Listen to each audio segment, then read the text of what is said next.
ఓం శ్రీ మహాగణాధిపతయ నమః. శ్రీమాత్రే నమః. గీతా జయంతి మార్గశీర్ష శుక్లపక్ష ఏకాదశి రోజున మహాభారతంలో యుద్ధరంగంలో శ్రీకృష్ణుడు అర్జునుడికి భగవద్గీతని ఉపదేశించాడు. ఈ తిథినే మనం గీతా జయంతిగా జరుపుకుంటున్నాం. అయితే భగవానుడు ఈ భగవద్గీతను ఇంతకు పూర్వమే, అనగా అర్జునుడికి కృష్ణుడిగా భూలోకమునందు మొదటిసారి చెప్పకముందే సూర్యునికి తెలిపి ఉన్నాడు. దానికి సంబంధించినటువంటి వివరాలు 4వ అధ్యాయం 1, 2, 3 శ్లోకాలలో తెలుస్తుంది. ఇమం వివస్వతే యోగం ప్రోక్తవాన్ అహమవ్యయం వివస్వాన్ మనవే ప్రాహ మణురిక్ష్వా కవే బ్రవీత్. భగవానుడు ఇలా పలికాడు: నేను నిత్య సత్యమైనటువంటి ఈ యోగమును సూర్యునకు తెలిపితిని. సూర్యుడు తన పుత్రుడైనటువంటి వైవస్వత మనువుకు దీనిని బోధించెను. ఆ మనువు తన కుమారుడైనటువంటి ఇక్ష్వాకునకు ఉపదేశించెను. ఏవం పరంపరా ప్రాప్తం ఇమం రాజర్షయో విదుః స కాలే నేహ మహత యోగో నష్టః పరంతప. ఓ అర్జున, ఈ విధంగా పరంపరా ప్రాప్తమైన ఈ రాజయోగమును రాజర్షులు ఎరింగిరి. కాని అనంతరం ఈ యోగము కాలక్రమమున భూలోకమునందు లుప్తప్రాయమయ్యను. స ఏవాయం మయా తేద్య యోగః ప్రోక్తః పురాతనః భక్తోసి మే సకాచేతి రహస్యం హేతదుత్తమం. ఈ యోగము ఉత్తమమైనది, రహస్యముగా ఉంచదగినది. నీవు నా భక్తుడవు, ప్రియసకుడవు కనుక మిక్కిలి పురాతనమైన ఈ యోగమును నేడు నీకు తెలుపుచుంటిని అని తెలుపబడి ఉంది. భగవద్గీత 18 అధ్యాయాలతో 700 శ్లోకాలతో ఉంటుంది. భగవద్గీత సాక్షాత్తు భగవంతుని దివ్యవాణి. దీని మహిమ అపారమైనది, అపరిమితమైనది. భగవద్గీత మహత్యాన్ని మాటల్లో వర్ణించడం అనేది ఎవరికీ కూడా సాధ్యం కాదు. ఇది సకల వేద సారము. భగవద్గీత యథార్థంగా ఒక నిరుపమాన గ్రంథరాజము కనుక ఏ విధంగా కూడా దీనికి వేరొకటి సమానము కాదు. వ్యాస భగవానుడు మహాభారతంలో భగవద్గీతను వర్ణిస్తూ చివరికి ఇలా అన్నాడు: గీతా సుగీతా కర్తవ్య కిమన్యై శాస్త్ర విస్తరై యా స్వయం పద్మనాభస్య ముఖపద్మాద్ వినిఃసృత. అంటే గీత శ్రీ పద్మనాభుడైనటువంటి విష్ణు భగవానుని ముఖారవిందము నుండి వెలువడింది. ఇంకా అన్య శాస్త్రములతోటి పని ఏమిటి అని దీని అర్థం. భగవద్గీతను చక్కగా చదివి భావార్థ జ్ఞాన సంహితంగా అంతఃకరణమందు ధారణ చేయటం ముఖ్య కర్తవ్యం. భగవద్గీత మహత్యాన్ని స్వయంగా శ్రీకృష్ణ భగవానుడే తెలిపి ఉన్నాడు. కావాలంటే భగవద్గీతలోని 18వ అధ్యాయం 68వ శ్లోకం నుండి 71 శ్లోకం వరకు చూడండి. కుల, మత, లింగ భేదములు లేకుండా ప్రతి ఒక్కరూ కూడా భగవద్గీతని చదవాలి, ప్రచారం చేయాలి అని భగవంతుడు భక్తులకు ఆజ్ఞాపించాడు.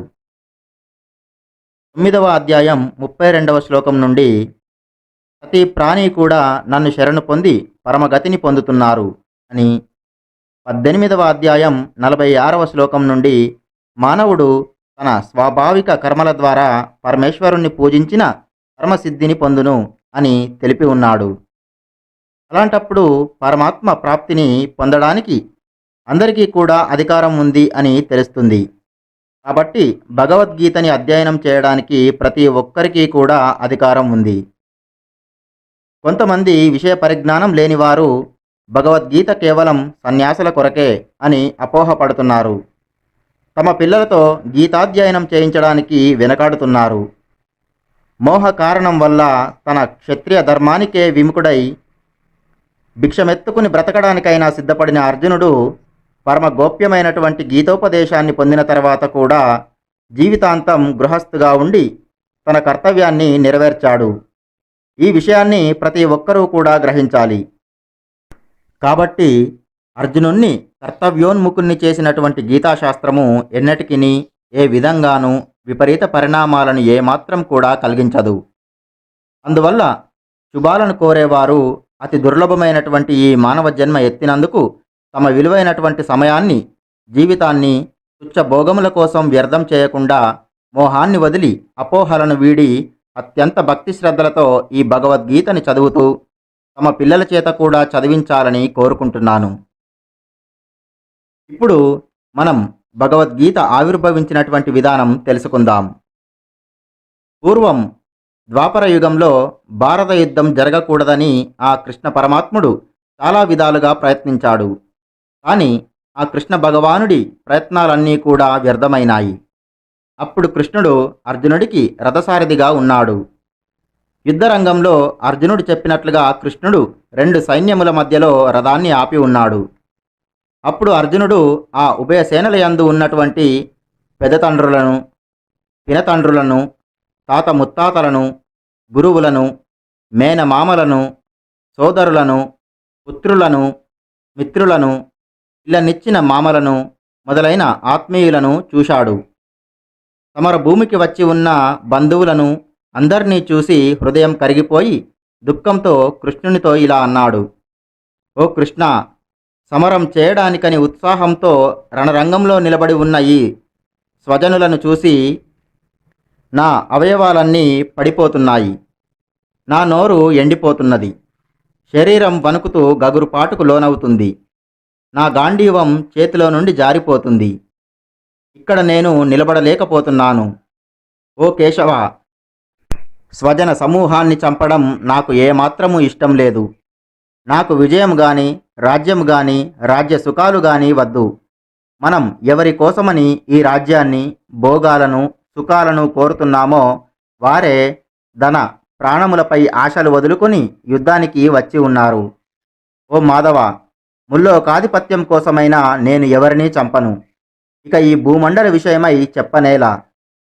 ఓ జనార్దన, కుల ధర్మములు నశించిన వారికి నిరవధికంగా నరక ప్రాప్తి తప్పదని ప్రతీతి. మనము బుద్ధిమంతులమై ఉండి రాజ్య సుఖ లోభం చేత స్వంత వారినే సంహరించటానికి పూనుకున్నాము. ఈ ఘోర పాప కృత్యాలకు ఒడిగట్టుతున్నాము. శస్త్రరహితుడనై ఎదిరింపని నన్ను శస్త్రములను చేతబూని ధార్తరాష్ట్రులు యుద్ధమునందు వధించినా కూడా అది నాకు మిక్కిలి క్షేమకరమే అగును అంటూ అర్జునుడు ఈ విధంగా పలికి శోక సంవిఘ్నమానుడై యుద్ధ భూమి యందు ధనుర్బాణములను వదిలిపెట్టి రథం వెనక భాగమున చితికిల పడిపోయాడు. ఈ విధంగా దుఃఖిస్తున్న అర్జునుడి కళ్ళల్లో కన్నీరు నిండి ఉంది. అలా ఉన్నటువంటి అర్జునుడితో శ్రీకృష్ణ భగవానుడు, ఓ అర్జున, తగని సమయంలో ఈ మోహము నీకు ఎలా కలిగినది? ఇది శ్రేష్ఠులైన వారిచే ఆచరించబడేది కాదు. స్వర్గాన్ని ఇచ్చేది కాదు. కీర్తిని కలిగించేది కూడా కాదు. కాబట్టి ఓ అర్జున, పిరికితనంకి లోను కావద్దు. నీకిది సరైంది కాదు. ఓ పరంతప, తుచ్చమైన ఈ హృదయ దౌర్బల్యం విడిచిపెట్టి యుద్ధానికై నడుం బిగించు.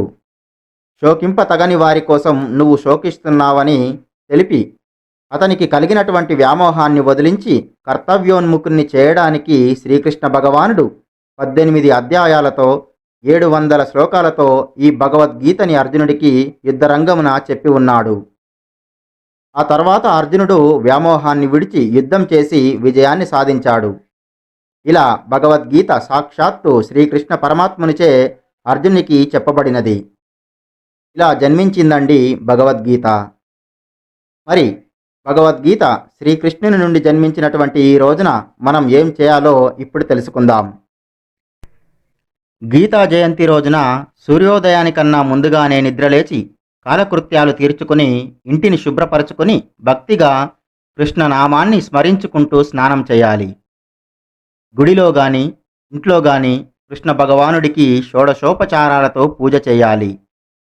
ఈ రోజున భగవద్గీత గ్రంథాన్ని దేవుడి చిత్రపటాల వద్ద ఉంచి దానికి కాసింత పసుపు కుంకుమ పెట్టి ఒక్క పువ్వును పెట్టి 2 చేతులతో తాకి నమస్కరించిన ఎంతో పుణ్యము. ఈరోజు మారేడు ఆకులతో శ్రీకృష్ణుడికి అష్టోత్తర నామాలు చదువుతూ పూజ చేయాలి. వివిధ పువ్వులతో పూజించాలి.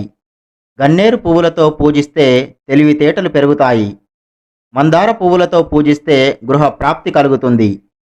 ఈ రోజున శ్రీకృష్ణుడి చుట్టూ 108, లేదా 54 లేదా 27 ప్రదక్షిణలు చేస్తూ ఉండాలి.